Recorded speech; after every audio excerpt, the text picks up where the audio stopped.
Hello everyone, welcome back to my channel. So recent డేస్లో మనకి వినిపిస్తున్న మాటలు ఎక్కువగా నన్ను అడుగుతున్నారు పర్సనల్గా క్వశ్చన్స్ ఏంటి అంటే on screen marking digital valuation system diploma స్టూడెంట్స్కి ఇంప్లిమెంట్ చేస్తున్నారని చెప్పి Feb 28 మనకి నోటిఫికేషన్ వచ్చింది. పోస్ట్ దట్ Feb 28 తర్వాత కూడా మల్టిపుల్ నోటిఫికేషన్స్ అయితే digital valuation on screen marking కోసం అయితే రావడం జరిగింది. ఈ వీడియోని ఖచ్చితంగా ఎండ్ వరకు చూడండి. నాకు తెలిసిన కలెక్ట్ చేసిన ఇన్ఫర్మేషన్ మొత్తం కూడా నేను మీతో చెప్తాను. ఓకే, అండ్ దెన్ మీరు ప్యానిక్ అవ్వద్దు. సబ్స్క్రైబ్ చేసుకోవాలని వారు ఉంటే సబ్స్క్రైబ్ చేసుకొని ఈ వీడియోని మీ ఫ్రెండ్స్కి షేర్ చేయండి so that they won't get panic. Okay, so first of all ఏంటి అంటే ఒక కన్ఫ్యూజన్ ఉంది, అది నేను ఫస్ట్ అదే ప్యానిక్ క్రియేట్ చేస్తుంది, అది నేను దూరం చేయాలనుకుంటున్నా.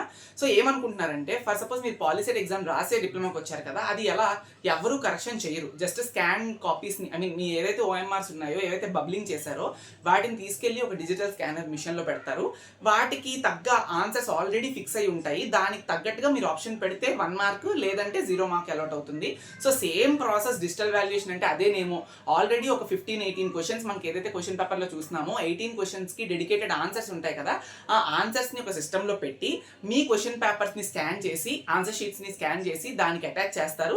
సో దట్ ఆటోమేటిక్గా సిస్టమ్ ఏమైనా కరెక్షన్ చేసేసి మనకేమో ఓన్గా రాస్తాం. అసలే మనం దాలు ఈజులు గ్రామర్ ఉండదు, లేదనుకుంటే తప్పు కాదు, అందులో తప్పేం లేదు. అండ్ అలానే మనం కాన్సెప్ట్ని అర్థం చేసుకుని ఓన్గా రాస్తాము. ఇవన్నీ టీచర్ అయితే మనకి కరెక్ట్గా ఓకే కాన్సెప్ట్ కరెక్ట్ కదా అని చెప్పి మనకి క్లారిటీగా మార్క్స్ వేస్తారు, లేదా కొంచెం తగ్గించి వేస్తారు. బట్ ఎగ్జాక్ట్గా సిస్టమ్ కరెక్షన్ చేసిందంటే ఓఎంఆర్లో ఎలా జరుగుతుందో పాలిసెట్ రాసేటప్పుడు అలానే జరుగుతుందేమో అని చెప్పి కన్ఫ్యూజన్ ఉన్నారు. అలా జరిగితే ఎవరు పాస్ అవ్వరు. దాలు ఈజులు గ్రామర్లు అన్నీ చూడాలి కాబట్టి అది అలా పెట్టరు ఖచ్చితంగా. సో అది కాదు, జస్ట్ నాకు తెలిసిన ఇన్ఫర్మేషన్, కలెక్ట్ చేసిన ఇన్ఫర్మేషన్. ఆన్ స్క్రీన్ మార్కింగ్ అంటే ఏంటి అనేది క్లియర్ కట్గా స్టెప్ బై స్టెప్ చెప్తా. ఫస్ట్ ఇది ఎప్పటి నుంచి స్టార్ట్ అవుతుందంటే క్లియర్గా నోటిఫికేషన్లు ఇచ్చారు, that is it going to be happen from this March April 2026 exams అని చెప్పి. సో అందులో C20, C16, C23 స్టూడెంట్స్ చాలా మంది రాశారు. అందరికీ చేసేస్తారా ఏంటి అనేది దెర్ ఇస్ నో క్లారిటీ, నాకైతే తెలియదు పర్సనల్గా. నోటిఫికేషన్స్లో కూడా మార్చ్ ఏప్రిల్ 2026 అని చెప్పారు, కానీ మొత్తం అన్ని ఇయర్ స్టూడెంట్స్కి అంతా ఇప్పుడే స్టార్ట్ అయిపోతుంది అనేది కొన్ని రోజులు మనకు తెలుస్తుంది. ఇదే ప్రాసెస్లో అయితే కూడా ఏం ప్రాబ్లం లేదు, నేను చెప్తాను దీనివల్ల అడ్వాంటేజెస్ ఏంటి అనేది. సో ఫస్ట్ ఎగ్జామ్స్ అనేవి మీరు రాసేసిన తర్వాత అనుకుందాం అయిపోయాయి అని చెప్పి. సో ఎగ్జామ్స్ అయిపోయిన తర్వాత ఏం చేస్తారంటే మీరు రాసిన ఆన్సర్ బండిల్స్ ఏవైతే ఉన్నాయో అవన్నీ కూడా ఇదే ప్రాసెస్లో జరగాలని నేను లేదు, జస్ట్ మీకు ఒక ఫ్లో చార్ట్ లా నేను ఇచ్చాను.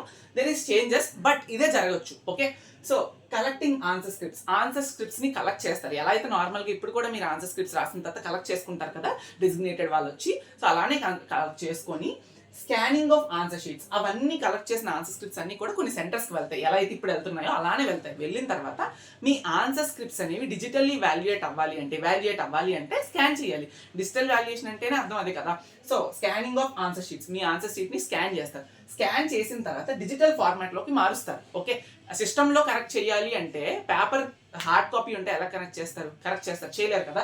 సో డిజిటల్ ఫార్మాట్లో దాన్ని మారుస్తారు. మేబీ PDF ఆర్ ఆ పర్టికులర్ సిస్టమ్ వర్డ్ ఎందులో మారుస్తారని మనం చెప్పలేం. ఓకే, ఒక డిజిటల్ ఫార్మాట్లోకి అంతా మార్చిన తర్వాత దానికి బార్ కోడ్ అసైన్ చేస్తారు. మీకు కూడా తెలుసు కదా, ఇప్పుడు మీరు రాస్తున్న దాని మీద మీకు బార్ కోడ్ ఉంటుంది. ఎవరు కరెక్షన్ చేసినా, ఆల్రెడీ టీచర్స్ కరెక్షన్ చేస్తున్నారు కదా, చేసేటప్పుడు కూడా ఎవరిది పేపరు, ఏ స్టూడెంట్ది అనేది ఎవరికి తెలియదు. బార్ కోడ్ ఉంటుంది. ఆ బార్ కోడ్ ద్వారా స్కానింగ్ చేసుకొని మీ మార్క్స్ మీకు అలాట్ అవుతాయి తప్ప ఎవరు ఈ స్టూడెంట్ ఈ కాలేజ్ చెందినవాడు, ఈ స్టూడెంట్ అని చెప్పి తెలియదు. అలానే సేమ్ అక్కడ కూడా మీరు ఏ స్టూడెంట్, మీరు ఏంటి అనేది ఎవరికి తెలియదు. జస్ట్ బార్ కోడ్ అయితే అసైన్ అవుతుంది ఆ డిజిటల్ ఫార్మాట్కి కూడా. సో బార్ కోడ్ అటాచ్ చేసిన తర్వాత సర్వర్, ఓకే, CEMS నోటిఫికేషన్లో కూడా మెన్షన్ చేశారు. I think comprehensive exam management system అనుకుంటున్నాను, జస్ట్ మర్చిపోయాను నేను పేరు. బట్ అదే అప్లోడ్ టు సర్వర్, CEMS అనే పోర్టల్ ఉంటుంది, ఫ్రేమ్వర్క్, దానికి అప్లోడ్ అవుతుందంట. సో అప్లోడ్ అయిన తర్వాత ఎగ్జామినర్ లాగిన్. ఇప్పుడు వచ్చింది అసలైంది ఏంటంటే, సో ఇక్కడ ఏంటి అంటే నార్మల్గా ఆన్సర్ స్క్రిప్ట్స్ వాల్యుయేట్ చేస్తున్నప్పుడు ప్రతి ఒక్కటి సెంటర్స్కి వెళ్తున్నాయి. అనేక సెంటర్స్లో కరెక్షన్ అవ్వచ్చు. అవన్నీ కూడా టీచర్స్ ఒక దగ్గర నుంచి ఒక దగ్గరికి రావడానికి టైం టేకింగ్ ప్రాసెస్. ఎక్కడో ఉంటారు ఆన్సర్ స్క్రిప్ట్స్, ఎక్కడో ఉంటాయి, వాటికి వచ్చి కరెక్షన్ చేయడం. మధ్యలో వీళ్ళు చెప్తున్న క్లాసెస్ డిస్టర్బ్ అవ్వచ్చు, వేరే సెమిస్టర్స్ వాళ్ళకి రిజల్ట్స్ రావడంలో లేట్ అవుతాయి. ఎందుకంటే మాన్యువల్ కరెక్షన్ చేసి ప్రతిదీ ఎంటర్ చేసి ఓఎంఆర్లో ఎంటర్ చేసిన తర్వాత దాన్ని సిస్టంలో ఎంటర్ చేసి వాటిని మళ్ళీ రీచెక్ చేసి టోటల్ వేసుకొని ఆ తర్వాత రిజల్ట్స్ పబ్లిష్ చేసినప్పటికీ లేట్ అవుతుంది. ఇప్పుడు అంతా కూడా ఎరేజ్ అయిపోతుంది. అందుకే ఆన్ స్క్రీన్ మార్కింగ్ పెట్టారు. ఓకే, ఇక్కడ ఏం చేస్తారంటే ఎగ్జామినర్కి లాగిన్ ఇస్తారు.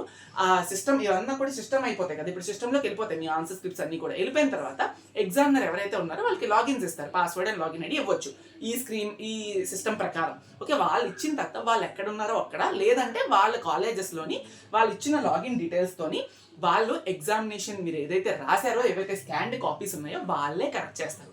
టీచర్సే కరెక్ట్ చేస్తారు. ఇక్కడ కూడా ఏ సిస్టమ్ కరెక్ట్ చేయదు. వాళ్ళకి క్వశ్చన్ పేపర్ ఉంటుంది సిస్టంలోని, మీరు ఎవరైతే రాశారో స్టూడెంట్ యొక్క ఆన్సర్ స్క్రిప్ట్ ఉంటుంది, వాళ్ళే ఇదిగోండి view answer scripts on screen and then evaluate and enter marks, చూసారా, వాళ్ళే కరెక్షన్ చేస్తారు. కాకపోతే మీరు రాసినవి హార్డ్ కాపీస్లో కరెక్షన్ చేయకుండా జస్ట్ సిస్టమ్ జనరేట్ చేసి డిజిటల్ ఫార్మాట్లో కన్వర్ట్ చేసి అప్పుడు సిస్టమ్ నుంచి వాళ్ళు ఉన్న ప్లేసెస్లోనే కరెక్షన్ చేయడానికి ఫీజిబిలిటీ ఉంటుంది అని చెప్పి ఈ స్కీమ్ అయితే పెట్టారు. దీనివల్ల రిజల్ట్స్ కూడా పబ్లిష్ అవుతాయి, చాలా ఫాస్ట్గా అవ్వచ్చు అని చెప్పి చెప్తున్నారు.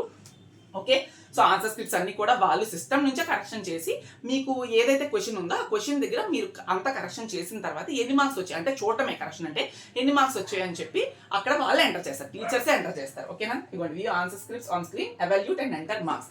వన్స్ అంతా ఎంటర్ చేసిన తర్వాత teachers system auto calculates total. ఇక్కడ కన్ఫ్యూజన్ ఉండదు, ఎవాల్యుయేట్ చేసిన వాళ్ళకి ప్రాబ్లం ఉండదు, ఆటోమేటిక్గా టోటల్ అవుతుంది. ప్రతి క్వశ్చన్కి వాళ్ళు మార్క్స్ వేసిన తర్వాత ఒకవేళ టీచర్ కౌంటింగ్ మిస్టేక్ అయితే ప్రాబ్లం అవ్వచ్చు కదా. సో ఇక్కడ అలాంటి ప్రాబ్లమ్స్ లేకుండా సిస్టమే ఆటో క్యాలిక్యులేట్ చేసుకుంటుంది. వాళ్ళు ఇచ్చిన క్వశ్చన్ నెంబర్కి ఎన్ని మార్క్స్ వేశారో టీచర్స్ అవంతా కూడా టోటల్ అవుతుంది, సిస్టమ్ ఆటో క్యాలిక్యులేట్ చేసుకుంటుంది. ఒకవేళ ఎక్కడైనా రీచెక్ నీడెడ్ ఉంటే రీచెక్ చేస్తారు, ఫైనలైజ్ చేసుకుంటారు మార్క్స్, రిజల్ట్ ప్రాసెస్ చేస్తారు, రిజల్ట్స్ని పబ్లిష్ చేస్తారు యాజ్ సూన్ యాజ్ ఫాస్ట్. దీనివల్ల అడ్వాంటేజెస్ అదే, కరెక్షన్ యొక్క క్వాలిటీ పెరుగుతుంది, ఎందుకంటే స్కోర్స్ కూడా ఆటో టోటల్ అయిపోతుంది సిస్టమే. అండ్ అలానే డేటాబేస్లో మీ డేటా అంతా కూడా వన్స్ ఆటో క్యాలిక్యులేట్ అయిపోయిన తర్వాత స్టోర్ అయిపోతుంది. మళ్ళీ దాన్ని మాన్యువల్గా వీళ్ళు ఎంటర్ చేయాల్సిన పని ఉండదు. ఇప్పుడు ఏదైతే చేస్తున్నారో మాన్యువల్ ఎంట్రీస్ మళ్ళీ అన్ని ఆన్సర్ స్క్రిప్ట్స్ నుంచి తీసి మార్కులు ఎన్ని వచ్చాయి టోటల్ క్యాలిక్యులేట్ చేసి మళ్ళీ దాన్ని మాన్యువల్ ఎంట్రీ చేసే స్కీమ్ అయితే ఇందులో ఉండదు. సో అదే ఆన్ స్క్రీన్ మార్కింగ్ అంటే. అంతేగాని ఏదో మీరు రాసింది ఎగ్జాక్ట్గా ఉంటేనే మార్కులు పడితే డిజిటల్గా వాల్యుయేట్ అయిపోతుంది అని పొరపాట్లు అయితే పడద్దు. సో ఇదంతా ఫాస్టర్గా ఉండడానికి కోసం, టీచర్స్కి మంచి హెల్ప్ అవ్వడం కోసం, స్టూడెంట్స్గా కూడా ఎర్రర్ ఫ్రీగా ఉండడం. మీరు మంచిగా రాశారు, ఎక్కడైనా టోటల్ మిస్టేక్ వచ్చింది అనుకో మార్క్స్ పోతాయి.